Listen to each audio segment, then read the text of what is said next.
শুনেন, আপনার কিডনি আমি খুলে নিয়ে যাবো। না কিসের কিডনি? আরে লোক তো কথা শুনতেছেন, আমি কি করবো? অজ্ঞান করে ফেলবো? কিসের কিডনি? रुको जरा सबर करो। ভাই দাঁড়ান, কোথায় যাচ্ছেন? এই যে বাসায় যাচ্ছি। বাসা কোন দিকে? বাসার সামনে ভাই। এই এলাকারই আপনি? জি, আপনি করেন কি? কাজ করি। ও আচ্ছা। আমি আসছিলাম, সরকার থেকে পাঠাইছে 500 টাকা অনুদান দেওয়ার জন্য। আপনার নামটা? মোহাম্মদ শহীদুল ইসলাম। মোবাইল নাম্বারটা? 018290075। আচ্ছা আচ্ছা। আপনার পরিবার লোক আছে কয়জন? 3 জন। আচ্ছা, দাঁড়া 1 মিনিট, ফোন আসছে তো। হ্যাঁ স্যার, হ্যাঁ আমি তো 500 টাকা দিয়ে একটা কিডনি নিয়ে নিছি। হ্যাঁ একটা কিডনি নিয়ে নিছি। কিসের কিডনি? হ্যাঁ হ্যাঁ হ্যাঁ স্যার, আমি পরে কথা বলি। আমি আপনার কিডনিটা খুলে নিব আর কি।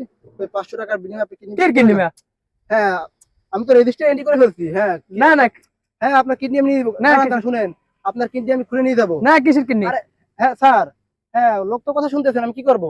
অজ্ঞান করে ফেলবো? কিসের কিডনি? দাঁড়ান দাঁড়ান।